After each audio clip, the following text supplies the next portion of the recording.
Hoje nós estamos aqui no programa para tratar sobre o tema Igreja em Reforma. Nas últimas semanas nós já vimos explorando esse assunto de reforma na igreja de diversas maneiras. Nós recebemos aqui o pastor Ronaldo Cadena para falar sobre o desafio da confessionalidade na igreja. Na semana passada nós recebemos o pastor Everton Tocachique para falar sobre a confessionalidade e a honestidade. Hoje nós convidamos o pastor Ezequiel para termos um exemplo prático de uma igreja que está experimentando o processo de reforma. Então, algumas igrejas mais recentemente tiveram contatos com as doutrinas reformadas, não apenas com algumas pessoas, mas com a igreja mesmo, né? Então, a igreja passando por um processo de reforma.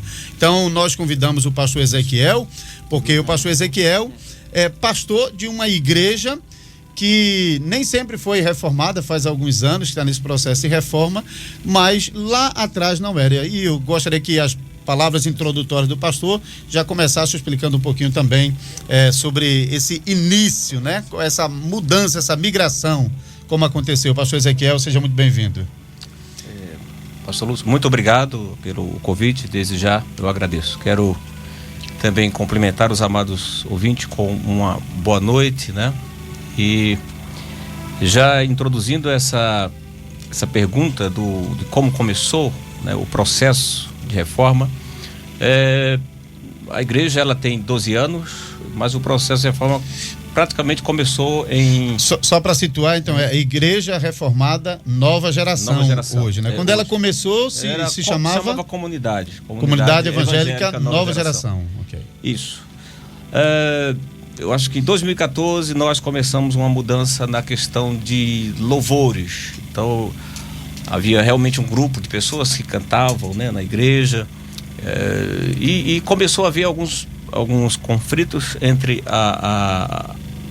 o sermão e os louvores. Então, havia ocasião em que havia um tipo de contradição entre o que estava sendo cantado e o que estava sendo pregado, né? Sim. Então, assim, muitas canções contemporâneas com ênfase ao homem, autoajuda, e eu sempre fui uma pessoa muito zelosa concernente a isso, mas sempre a gente às vezes deixava isso por conta própria das pessoas que estavam ali louvando.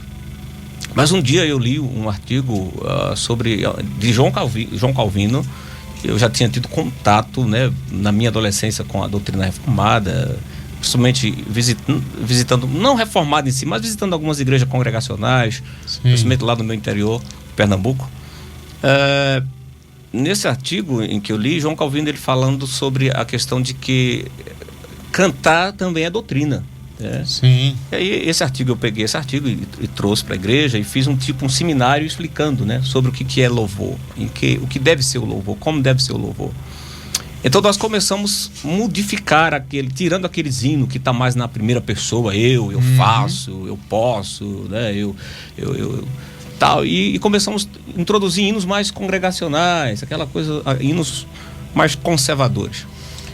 Como é que foi a aceitação da congregação? Né? De início foi tranquilo, mas sempre havia aquela questão de posso cantar isso hoje? Não posso? Então ficava um tipo de seleção, eu selecionando o que ia cantar, o que não ia cantar, e foi por aí o início.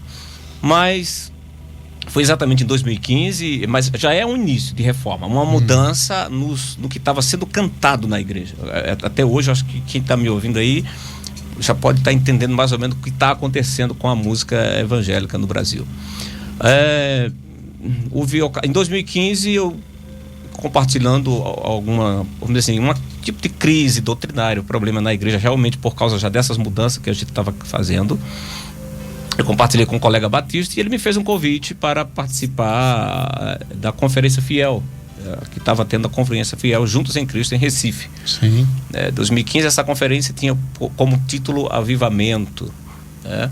E ali foi algo assim, muito bom, porque eu pude ouvir pela primeira vez realmente pregações expositivas, né? O Tratado do Avivamento na cosmovisão reformada, assim como Jonathan Edwards e tantos outros, Martin Lloyd Jones e tantos outros da história, né? E foi algo assim bastante impactante. Eu saí dali já bem animado. Até aquele momento era basicamente o senhor, não a igreja. Não tinha ainda realmente um contato com a igreja, mas eu comecei... Já tinha envolvido a igreja no aspecto de louvor, mas em outras áreas ainda doutrinária não. Então, eu comecei a fazer um tipo de discipulado com o pessoal e começou a surgir no meio de nós perguntas. Pastor, a gente é o quê? Que é que nós somos? Nós somos o quê? Que as pessoas perguntam. Vocês são comunidade mais... que é batista, é pentecostal e o que vocês são? Então, realmente a igreja veio de um grupo de pessoas que foram algumas pentecostais, outras neopentecostais, outras batistas. O nosso irmão Jefferson, que já chegou a ser presbiteriano, né? O Jefferson foi presbiteriano? Chegou a frequentar com a mãe dele ainda criança, bem. Né? Então, junto com o Jefferson, nós começamos a fazer um trabalho e eu comecei a compartilhar com um grupo dentro da igreja sobre a doutrina reformada, sobre fazer uma mudança também na pregação, porque, queira ou não, pastor, diante do que nós estamos vivendo hoje, é muito fácil, às vezes, um pastor, ele deixar se levar pela certos movimentos, por certos tipos de segmento, até mesmo pregação mais voltada para autoajuda do que... Porque às vezes é o que as pessoas querem ouvir, quer ouvir. Então eu ali saí decidido a pregar, ser um pastor bíblico, né?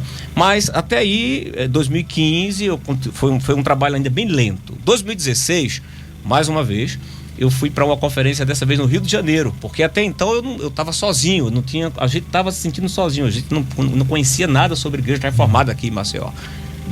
Alguém chegou a visitar algumas igrejas, até mesmo presbiteriana, e disse, pastor, não ficaram sem entender o que era, né? Não aprenderam reforma lá. E aí eu fui para o Rio de Janeiro, e essa conferência no Rio de Janeiro tinha como título as 9 marcas de uma igreja reformada. E entre essas 9 marcas estava pregação expositiva, estava a questão de como administrar, né, os sacramentos, né, de forma correta, a disciplina, né? E eu fui procurar de onde é que o Mark David tinha tirado isso, né? Porque esse princípio. E aí eu descubro a confissão belga.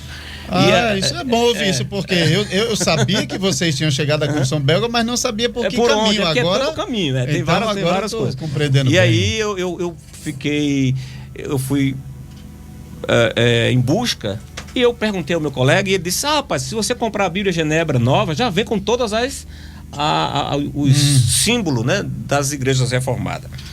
E foi aonde eu, com muita sede, fui em busca de uma Bíblia Genebra, a nova, porque a antiga, eu já tinha tido contato com a Bíblia antiga Genebra, não tinha, né? Então as novas, então quem comprar uma Bíblia de Genebra atualizada, vem todas os símbolos de fé das igrejas reformadas. E aí, conversando com a igreja, decidimos iniciar um estudo, pastor, na confissão, né? Assim, isso em 2016. Quando eu volto do Rio de Janeiro, decidimos começar um estudo nessa confissão com os irmãos, com os membros da igreja, dia de quarta-feira, e foi algo, aí sim, aí começou realmente uma mudança radical na igreja. Nós começamos a estudar e começou a surgir perguntas, né? Nós também começamos a estudar na escola bíblica, adotamos a lição da cultura cristã, né? Expressão, e essa lição também foi ajudando a igreja sobre a doutrina reformada. Naquele momento vocês ainda estavam sozinhos, estavam fazendo e tinham iniciado esse processo de reforma, mas ainda sozinhos. Então isso a gente estudando durante o ano de 2016, a confissão, e acho que em novembro, por aí, tivemos um encontro na igreja do reverendo Cadena, aqui no Poço. Sim, fomos lá. Da Fé Reformada. Isso, era um encontro da Fé Reformada, então levei um grupo da igreja e pela primeira vez eu comuniquei a ele sobre isso. Antes eu liguei para ele até ficou surpreso, né? Nós já sentimos, mas vocês realmente são reformados mesmo? Porque tem aquelas pessoas que às vezes acha que ser reformado é conhecer simplesmente os 5 pontos do calvinismo, em grande medida, quando você ouve pessoas dizendo, eu sou reformado, se ele não é de igreja presbiteriana e reformada, é por causa dos 5 pontos. Né? Então ele já ficou querendo saber mais um pouco. Mas eu participei e houve um período no fim do ano que um membro da igreja, acho que ele era congregado da igreja reformada do Village, né? Antes disso, é bem importante eu frisar isso, porque tem coisa que vai passando, mas antes disso, a esposa do nosso irmão Jefferson, a nossa irmã Joyce, ela trabalhava no aeroporto e ela conhecia um familiar do pastor do pastor Abraham de Graff, e ela dizia que tinha uma igreja reformada no Village. Eu disse, rapaz, eu fui pesquisar sobre esse assunto, igreja reformada em Maceió, e aí eu pesquisando no site, eu achei uma igreja evangélica reformada do sul lá do Brasil. Do sul do país. Aí eu fiquei já um pouco, disse, espera aí, eu comecei a observar algumas coisas, disse que não, isso não está bem, né? Disse, rapaz, eu acho que... Então eu deixei as coisas um pouco ainda quietas sobre isso, porque a gente, quando está no começo, a gente fica né, um pouco confuso. Mas veio um jovem, isso foi confirmado quando um jovem veio nos visitar numa escola bíblica do sábado, que conhecia um rapaz que hoje também, inclusive, está até afastado. Vamos falar depois um pouco mais sobre isso, que é ser reformado exige muito mais do que algo simplesmente da mente, né? Então ele veio e confirmou a igreja reformada e passou o seu contato. Isso sim, é em dezembro, ele passa o seu contato. Dezembro de 2016, né? 2016. Então ele, ao passar o seu contato, acho que vocês vão ter o evento da igreja, vai ter o 500 anos. Isso, foi a conferência Refor 500. Isso. Então antes dessa conferência, eu acho que o senhor lembra, uma tarde entrei em contato com o senhor pelo telefone. Ele passou o telefone e disse... Passou acho que bem umas 3 horas conversando, exatamente. Então eu passei os dias ainda. Eu me senti operador de telemarketing com o ouvido quente. Muito bem. E eu bastante animado. Então eu decidi ligar para o pastor Lúcio. Isso aqui está o telefone do pastor Lúcio, tal, de Recife também. Então ele já passou até um telefone do pastor Lúcio de Recife, né? Eu sei que o pastor oficial era o pastor Flávio, mas o senhor estava ali como missionário, e o pastor Lúcio é um pastor que está trabalhando sobre isso. Então eu entrei em contato com o senhor e ali nós tivemos a primeira conversa. Foi uma conversa bastante agradável e o senhor se mostrou bastante disponível a querer nos ajudar e também fez essa mesma pergunta. Então vocês se declaram mesmo reformados? Se não, nós abraçamos a fé reformada e inclusive eu deixei claro para o senhor sobre o estudo na confissão e o senhor ficou bastante animado com isso. Eu até falei que a gente já estava nos últimos artigos, né? E como o senhor disse, passamos um bom tempo conversando sobre a igreja e marcamos para nos conhecer pessoalmente lá no evento do Poço. Então ali nos conhecemos pessoalmente, já lancei um convite ao senhor e o senhor foi lá dar o último. Não sei se o senhor lembra. Na semana seguinte ao evento, eu fui na terça-feira lá para falar. Na quarta-feira, estava sendo na terça, é isso. E estava acho que no último artigo, da confissão. Artigo 36. Então esse é o nosso processo. O que é? Porque até para a gente entender, o que é isso? O que é igreja? O que é uma igreja em processo de reforma? Não é simplesmente, não é uma mudança de fachada. Eu sei que hoje já tem bastante ouvinte esclarecido, mas houve um momento hoje em que minha esposa mandou um convite para alguém e como assim, o seu esposo, vocês estão mudando de prédio? Então a pessoa entendeu que reforma tinha a ver com a mudança da fachada da igreja, né? E a minha esposa foi explicar. Então a primeira pergunta foi realmente como foi né? Como foi esse processo? Eu me lembro que naquele momento, então, para mim foi uma surpresa, porque eles tinham chegado à confissão belga sozinhos, pesquisando na internet. Isso. E a minha maior surpresa é porque uma das grandes dificuldades dos evangélicos em relação à doutrina reformada, quando falamos sobre doutrina reformada, falamos realmente sobre as doutrinas reformadas conforme os documentos confessionais reformados do século XVI e XVII. Né? Então, os documentos confessionais do século XVI e XVII preservados até hoje nas igrejas presbiterianas e reformadas, elas defendem, por exemplo, o batismo das crianças. Então eu perguntei como vocês lidaram com isso? Foi, exatamente. Né? Então, eu me lembro que o pastor até explicou sobre isso naquele momento. Realmente, esse tema realmente dá uma mexida, né? Dá uma mexida bem na igreja. E realmente tem aqueles que vão ser a favor, tem aqueles que não vão concordar.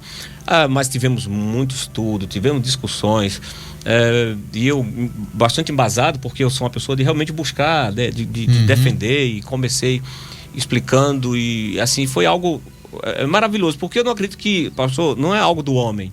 Uma igreja, quando uma igreja desperta, quando uma comunidade realmente abraça, eu acredito que realmente é um avivar, é um despertar Sim, não é uma coisa assim forçada, não é uma coisa imposta pelo homem. Não pense que reformar uma igreja é eu achar que eu sou dono da igreja e digo assim, olha, a partir de hoje é isso e isso aqui. Não é isso. É um, vamos dizer assim, um processo até, em algum momento, até doloroso e corajoso. Uma pergunta, como vocês entenderam que para continuar com o processo de reforma, vocês não era bom ou não poderia seguir sozinho, vocês precisavam de ajuda? Porque isso é uma coisa interessante. Porque, infelizmente, não acontece em todos os casos. Isso. Às vezes até encontramos com igrejas e pastores que simpatizaram por reforma e começaram, de alguma maneira, a estudar alguns documentos reformados, artigos, assistir vídeos no YouTube sobre reforma. Mas acontece que eles começam, então, a colocar uma reforma na igreja que é conforme a mente deles. Então, eles entram por um caminho de reforma desconectado da história da igreja reformada. Isso. Então, no caso de vocês perceberam que não poderia seguir esse caminho. O senhor tocou num ponto bastante importante. Isso a gente já conversou pelo telefone, em que eu disse, o meu contato foi já com esse entendimento, de que ninguém pode se reformar sozinho. Tá? Então, se tem algum pastor, se tem alguém nos ouvindo, e a pergunta é, uma igreja que quer realmente se reformar ou mudar, né? Vamos dizer assim, voltar. Porque o que é reformar-se? É voltar às doutrinas antigas, é voltar às doutrinas realmente defendidas pelos reformadores. E se a gente for estudar sobre os reformadores, não foi Martim Lutero sozinho. Nós temos na história vários reformadores, várias pessoas que contribuíram com a reforma. Nós temos aí, por exemplo, João Calvino sistematizando as doutrinas de forma, né, muito boa. Então ninguém se reforma sozinho. Isso a gente já conversou por telefone. E humildemente eu reconhecendo isso, como o senhor disse. E reformar-se não é simplesmente aplicar algo da mente, é buscar documentos, como isso, é começar a estudar as confissões, é começar a ver. E a gente foi realmente para aquelas confissões.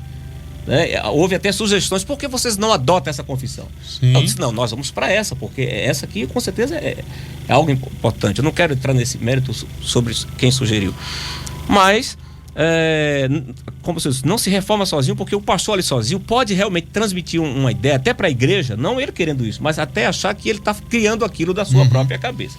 Então eu achei melhor fazer um convite, né, para que o senhor fosse ali também nos conhecer e nos ajudar. E depois desse encontro que eu tive com o senhor e o senhor nos visitou, a gente estava terminando a confissão. Então eu disse, para continuar o processo, como você disse, não é algo da cabeça de um pastor, né? A doutrina reformada não é algo que assim, inventado por uma pessoa. Então a gente tem documentos. Então fomos ao Village, visitamos a igreja, levamos um grupo ao domingo de manhã, assistimos um culto, passamos um culto. E ali começamos a ter uma conversa com o pastor Abraham de Graff sobre a questão da gente ter terminado a confissão, né? E queríamos agora começar um estudo no catecismo. Então, um pastor inteligente, uma igreja inteligente, assim, ninguém se reforma sozinho, realmente precisa de ajuda. Ele disse, não, eu estou disposto a ajudar. Cabe você fazer o convite. Ele disse, então o convite está feito. Então propusemos isso na igreja, a gente não tinha ainda esse culto pela localidade, até para ter o culto de manhã. Sim. Era só o culto da tarde, né? Era. Aí então começamos esse culto da manhã, não como um culto, mas como um estudo. Isso é no ano de 2017, estudo no Catecismo de Heidelberg. Então o pastor Adegraf, a cada domingo estava ali conosco, né, nos dando o estudo, e isso realmente é algo também maravilhoso. Só explicando que nesse ponto aqui, houve um momento então que o Conselho da Igreja de Maceió, porque eu era missionário da igreja, tivemos esse contato inicial, mas depois a Igreja de Maceió recebeu então o pedido oficial da igreja lá e se dispôs a então a continuar com os trabalhos, né, contribuindo com a igreja, com a igreja como ela achava melhor. E foi nesse momento então que o pastor Abraham começou a administrar os estudos no domingo de manhã. No domingo de manhã, exatamente. Como eu disse, houve realmente essa questão de a gente pedir a ajuda, né? E até o senhor perguntou como nós podemos ajudar, porque ajudar é nesse sentido. Sim. Né? Eu acho que não tem coisa melhor do que a gente buscar quem conhece. É melhor, como o senhor disse, porque se alguém vai se reformar sozinho, ele vai não se reformar, mas ele pode estar causando um outro problema. Ou seja, ele pode estar aí até mesmo se isolando e virando até uma seita. Porque ele vai criar uma reforma dele próprio. Dele próprio, e ele agora vai se tornar exclusivista. Até. Como entendeu? Muitas vezes acontece. Acontece com alguns. E começam a se colocar melhor do que todo mundo. Pastor Ezequiel é pastor da Igreja Reformada Nova Geração. Antigamente, antes do processo de reforma, se chamava Comunidade Evangélica Nova Geração. Então eles mantiveram sua identidade histórica com Nova Geração, mas adotaram então o nome Igreja Reformada. Então já 3 anos então está nesse processo, né, de reforma, iniciado em 2016, começando com o estudo de uma das confissões reformadas dentro da igreja e depois progredindo. Eu me lembro também que o pastor Ronaldo Cadena, o pastor da Igreja Presbiteriana do Poço, um homem confessional, bem reformado, ele também foi um dos homens que estimulou esse processo, hein? E até encorajando-nos para que nós pudéssemos realmente fazer esse trabalho. A Igreja de Maceió, atualmente, ela tem o privilégio de estar contribuindo e participando do desenvolvimento, do progresso nas doutrinas reformadas da Igreja Reformada Nova Geração. E uma outra igreja é no sertão de Pernambuco, a 200 quilômetros daqui, em Olho d'Água das Flores. Eu espero ter a oportunidade de entrevistar aqui também o pastor Ademir Ferreira, que é uma história bem semelhante à história da Igreja Reformada Nova Geração hoje, né? Próprios padrões. Então, às vezes é o líder que está ali que estabelece o que é reforma. Exatamente, né? Então, é perigoso isso. É muito perigoso. Ele se isola, como o pastor falou, e ele de fato não entra dentro da tradição reformada. Ele apenas vai lá e seleciona coisas que é conforme que ele acha que cabe na mente dele, que ele se identifica. Isso. Então, na verdade, não é uma igreja reformada ali, é uma igreja conforme o seu pastor adotou uma reforma conforme aquele líder que está ali. Então isso não é coisa boa. Então nós encorajamos tanto pastores que porventura estejam nos assistindo, como membros de igrejas que estão nesse processo de reforma, por mais duro que pareça a caminhada, porque de vez em quando você quando olha, parece muito difícil, porque é um choque às vezes de doutrina, né? Mas olhe, tenha paciência, estude as doutrinas, procure a ajuda de outras igrejas, mas com quem você já tem algum contato, talvez mais próximo de você, ou hoje pela internet, até os que estão distantes é fácil, né? Para conhecer, para ter contato com pessoas. Mas, assim, busque ajuda. Realmente a decisão mais acertada quando a igreja realmente não segue sozinha. Isso, exatamente. E busca realmente entrar dentro da história, dentro da tradição reformada. Então, voltando aqui ao nosso bate-papo com o pastor Ezequiel Silva, ele é pastor da Igreja Reformada Nova Geração, aqui mesmo no bairro do Jacintinho, bem próximo aqui à rádio. Uma igreja que saiu do movimento neopentecostal, lá atrás, passando por várias etapas, iniciando o processo de reforma e hoje seguindo nessa caminhada reformada. Pastor Ezequiel, o senhor já mencionou que não é bom para uma igreja entrar no processo de reforma sozinho, mas mesmo para uma igreja que está recebendo ajuda, falando sobre uma diferença, igrejas reformadas, ela não é uma grande denominação. As igrejas reformadas, elas são uma confederação de igrejas. Então, na prática das igrejas reformadas continental, normalmente as igrejas elas ajudam outras igrejas que estão fora. Essas igrejas vão caminhando até que um dia, se for realmente interesse dessa igreja, ela pede para ingressar na Confederação das Igrejas Reformadas. Como está esse caminho nesse momento, essa caminhada? Planos dessa igreja? Com certeza, pastor. O senhor tocou em algo também realmente importante. Plano, sim, da igreja futuramente entrar na confederação. Eu sei que o pastor já participou, inclusive, de alguns concílios como já observador, né? Como observador, participei já, acho que de uns 3 ou 4 concílios, né? Observando ali. E é algo muito, muito bom, né? A gente vendo como é que realmente os assuntos são tratados, né? Como a igreja é séria naquilo que ela defende. Hoje o processo está bem avançado. A igreja hoje, a nossa igreja hoje, a igreja aqui no Jacintinho, a igreja formada no Jacintinho, está bem avançada no seu processo de reforma. Por exemplo, nós agora estamos já estudando o terceiro artigo de fé, né, que é as 3 formas de unidade, então nós estamos estudando os cânones de Dort. Né? Ok. Então já teve estudo da confissão, isso, estudaram no catecismo e agora estão seguindo com os estamos tendo pregações, né, no domingo pela manhã, no catecismo, assim como as igrejas reformadas fazem. E agora estamos também estudando os cânones de Dort. Às quartas-feiras, né, o pastor Abrandem Graff mais uma vez também está fazendo esses estudos conosco, né? Eu estou à frente esses dias, porque ele viajou também para o Canadá, viajou para o Canadá, né? Mas ele me deixou bem preparado, me deixou bastante pronto já os estudos para mim aplicar na igreja. Ontem deu estudo ontem na igreja. E tem sido realmente algo... Além das 3 formas de unidades, tem algum outro aspecto da doutrina reformada que já está sendo aplicado na igreja? Por exemplo, uma coisa que isso aí está desde 2016, que foi, eu falei, a gente houve uma mudança no louvor, mas também houve uma mudança radical na questão da liturgia. Porque isso é um ponto, viu? Se você às vezes tem igreja e fala assim, aquela igreja ali está se reformando, aquela igreja é reformada. Você quer conhecer realmente se uma igreja ela é reformada, vá assistir vá a um culto, vá participar de um culto. Onde todas as doutrinas se manifestam. Você vai lá e veja, observe a liturgia daquela igreja.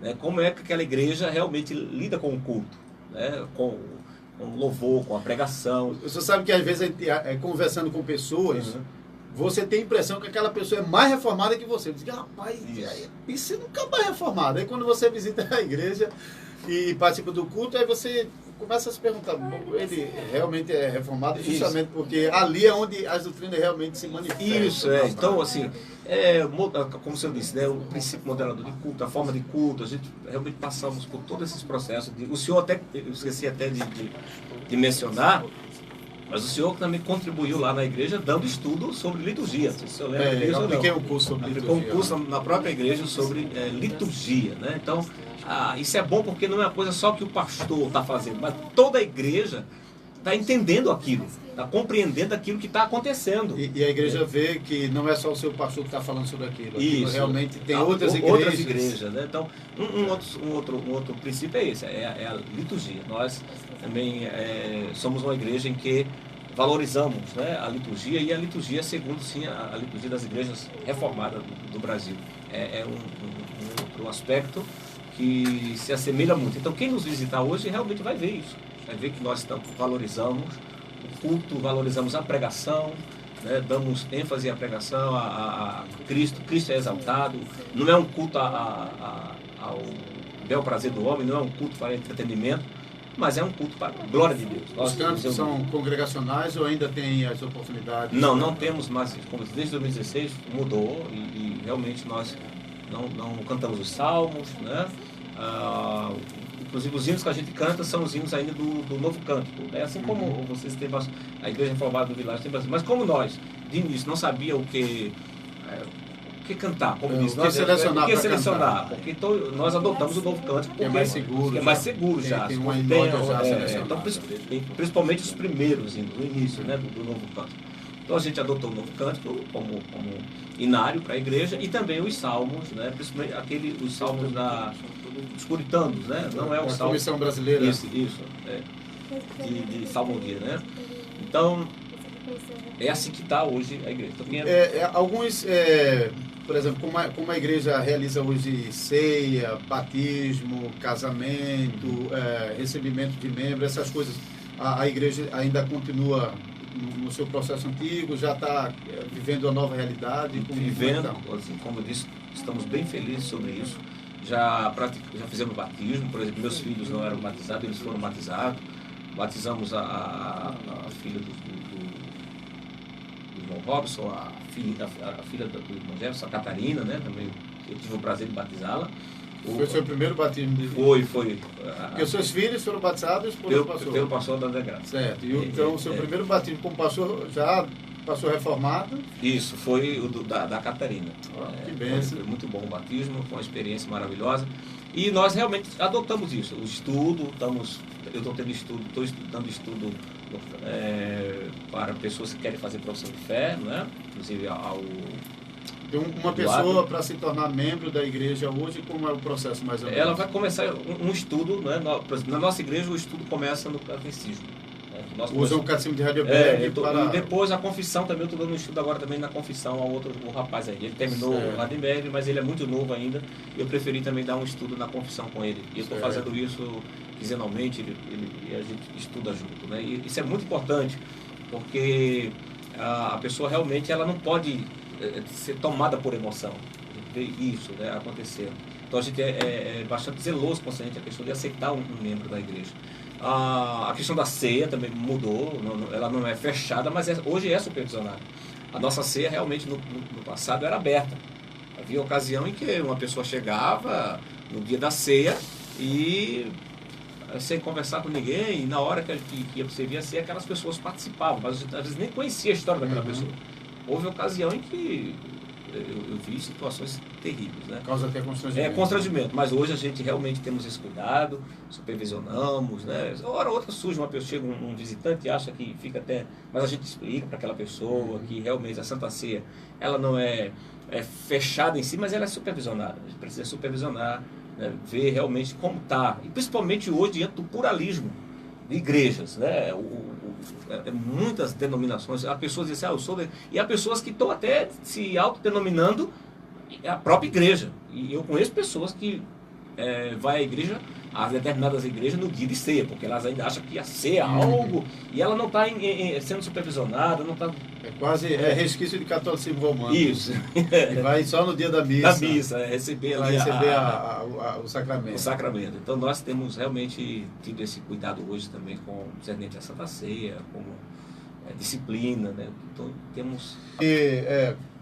Por ter passado, né, por essas fases, essas experiências, então com certeza o pastor tem conselhos para dar para pastores que estão iniciando essa caminhada, que às vezes até se assustam porque não é fácil para ele próprio, né? Tem que se confrontar com tantas coisas diferentes. Isso. E também lidar com a igreja, né?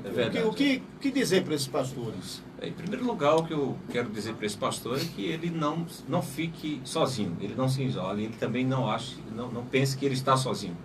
Realmente hoje, como o senhor disse, no Brasil tem crescido bastante o movimento, né? A doutrina reformada tem se espalhado bastante no Brasil. E realmente muita gente está tendo contato, muitos pastores estão tendo contato com a doutrina reformada. Mas assim como eu já falei, ser reformado não é simplesmente conhecer os 5 solas, né? Sola Escritura, sola fide, não é simplesmente conhecer isso, não é só a Cristo, só a graça, não. Nem tão pouco simplesmente conhecer os 5 pontos, ou saber sistematizar os 5 pontos. Ser reformado é voltar, né? Eu até sempre falo isso da igreja, é um regresso, é voltar ao passado, assim como os reformados fizeram. Eles voltaram, né, aos pais. Você vê que quando você lê as Escrituras de Calvino, você vê... essa expressão era usada pelos reformadores, era um retorno. Um retorno às Escrituras, um retorno às Escrituras. E esse retorno às Escrituras, nós sabemos que o que vai nos ajudar são os documentos, as confissões. Porque é perigoso uma pessoa que fica sozinho, né, que fica isolada e acreditando que ela vai reformar a igreja por si só. Eu acho que isso até denomina, acho que um pouco de orgulho. Se você é um pastor que está realmente em processo de reforma, não fique só. Compartilhe sua experiência conosco. Você pode estar nos ligando, você pode estar procurando o pastor Lúcio, ou ligando aqui na rádio, ou entrando no Facebook, né? Faça visita, veja, né? Assista os cultos, procure. Eu acho que isso é muito importante, porque o lema da reforma não é pluralismo, não é divisão, mas é realmente compartilhar, né? Compartilhar a experiência, como nós estamos fazendo. Nós temos aprendido bastante com as igrejas reformadas, com as doutrinas da igreja. Né? Esse caso aí funciona muito bem, principalmente para líderes, né, que estão nesse trabalho de reformar a igreja, mas se pessoas que, por exemplo, a gente sabe, até a irmã Jéssica está comentando cá agora, várias pessoas em grupos de WhatsApp, embora ela não participa dos grupos, mas tem outros colegas que estão dentro dos grupos de WhatsApp, e às vezes tem muitas pessoas, inclusive neófitos, que estão querendo conhecer a doutrina reformada, mas imagina, o camarada acessa a internet, ele assiste 10 vídeos e às vezes pensamentos bem diferentes, né, entre um e outro. Então aqui ela está me mostrando aqui, ó, vários grupos de reforma, né, defendendo as escrituras, reforma continua. Então imagina, dentro desses grupos tem várias pessoas que de fato estão, embora a gente sabe que muitas vezes pessoas só usam isso para ficar discutindo doutrina, o que é horrível e desprezível até, mas aquelas pessoas que realmente querem conhecer, o que elas devem fazer, o que elas devem procurar, buscar, que igreja, como elas devem fazer isso? Primeiro, ela deve, vamos dizer, eu não sei, tem pessoas que realmente estão só participando no grupo e não estão nem participando de uma igreja. Às vezes nem está interessado. Não está nem interessado nem para a igreja. Verdade. Mas se alguém está em uma igreja e ela está sedenta pelas escrituras, ela primeiro tem que fazer como os irmãos de Berém. Ela tem que conferir a escritura por escritura. Ela precisa ver se realmente aquilo que aquele pastor está pregando no púlpito confere com as escrituras. Ela não tem que achar que o pastor ele é o único que sabe, né? Ou seja, ele pode sim, pelas escrituras, ser questionado em algumas questões. Então o primeiro ponto é esse, ela deve ver. Se a coisa estiver muito assim explícita na sua igreja, né, e ela percebeu já isso, o caso, por exemplo, a gente vê Ezequias, quando inicia a reforma em Jerusalém, tinha algo que estava muito explícito, que era a questão da serpente. E ele simplesmente jogou fora. Eu não estou dizendo que essa pessoa ela tem que brigar com o pastor, ou querer mandar o pastor embora ou reformar, não. Ou querer reformar a igreja por conta própria. Ela precisa, sim, primeiramente conversar com o pastor, procurar ver. E se possível, se ela vê que não é isso, se isso se abriu para essa pessoa, eu digo, não fique em casa, procura uma igreja. Você pode realmente procurar uma igreja onde Cristo é exaltado biblicamente, onde a palavra de Deus é pregada biblicamente. Por quê, pastor? Um dos problemas, para a gente concluir, que estamos chegando no final, um dos problemas também da reforma foi que com a reforma protestante surgiu muitas igrejas, surgiu muitas denominações, né? Surgiu também muitas seitas. Isso é um fato, a gente não podemos negar isso, em que cada um por si só começou a querer fazer interpretações da Bíblia, né? Cada um por si mesmo, e isso foi causando essas divisões terríveis que a gente vê. Então, mais uma vez eu digo também para essa pessoa, não fique sozinho, procure uma igreja onde é bíblica. Primeiro ali, vá nessa igreja e veja, analise a escritura por escritura. Se não, continue a busca. Por exemplo, se você é do Világio, vá lá no Világio, procura a igreja ali. Tinha um colega em Recife que ele saía de muito distante para ir à igreja, e quando a gente perguntava isso, ele dizia assim, olha, se a igreja de Jesus Cristo estiver reunida lá no alto mar, eu vou arrumar um barco e eu vou chegar lá. Eu vou chegar lá, muito bem. Então quem realmente quer servir a Deus, tem que buscar. Não adianta de ser distante ou dificuldade, vence tudo né, para chegar lá. Pastor, 30 segundos, aproveite as suas palavras finais e reforce o convite para as pessoas que estão nos ouvindo, que moram aqui na região e que querem conhecer a Igreja Reformada Nova Geração. Muito bem, então eu primeiro, 30 segundos, agradecendo. Em primeiro lugar, eu quero agradecer o convite, agradecer a Igreja Reformada do Brasil, agradecer ao pastor Lúcio pelo convite a esse programa e fazer o convite. Você que realmente está sedento, quer ser alimentado, quer que sua família seja alimentada pela palavra de Deus, eu faço um convite a você. Nós estamos ali reunidos às quartas-feiras, às 19h30, dando estudos, e temos culto aos domingos, 9 da manhã, e também às 18 horas. Esse é o meu convite. Qual deve ser o equilíbrio para encorajar líderes para conhecer a teologia reformada? Aí ele bota por quê? Porque há uma grande barreira ainda por muitos líderes. Como podemos fazer? Qual a instrução? A instrução que a gente deve dar para esses líderes que estão tendo dificuldade, né? Realmente, há muitos líderes que têm dificuldade imensa. Eu acho que uma coisa que ajuda bastante nós, reformados, é estimular eles. Ou seja, se possível, fazer convite para participar de conferências. Isso ajuda bastante. Tá? Eu sei que, por exemplo, é o meu papel, né? Nós como pastor, o pastor Lúcio, isso o pastor fez comigo, então a gente participa, convida para participar de conferência, pode presentear esse pastor com livros. Procura ajuda. Não, eu concordo plenamente com o pastor. Não insiste sozinho. Você vai desanimar quando você enfrentar esses obstáculos que a pergunta falou, né? Exatamente. Dificuldade. Então, não insiste sozinho. Procura ajuda. Porque você vai descobrir que muitas dessas dificuldades, depois de estudos, muito estudo, essas dificuldades vão desaparecendo. E você vai conduzindo. Assim como a gente também temos até dificuldade em trazer, em partilhar com algum líder. Em que ele, às vezes, há pastores que acham que a pergunta está mais sobre isso. Como estimular mais esse pastor? Né? Eu acho que é isso. Porque tem pastores que eles estão... Não sei se a pergunta está falando sobre isso. Tem pastores que realmente ele já entende bastante, mas ele tem medo, entendeu? Ele está ali preso a uma congregação. Ele acha que está só. Ele acha que está só, então ele fica assustado às vezes. Então ele fica, por aí. Ele precisa saber que não está sozinho. Não está sozinho, entendeu? Porque não é fácil. Realmente pode ser que haja a questão de perder membros e tal. Então eu realmente estimulo esse pastor a não ficar sozinho. E nós, pastores, também devemos procurar, fazer convite. Se conhecemos algum pastor, se você conhece alguém, convide essa pessoa. E uma coisa boa também que a gente deve fazer é presentear boas literaturas reformadas, ajuda bastante.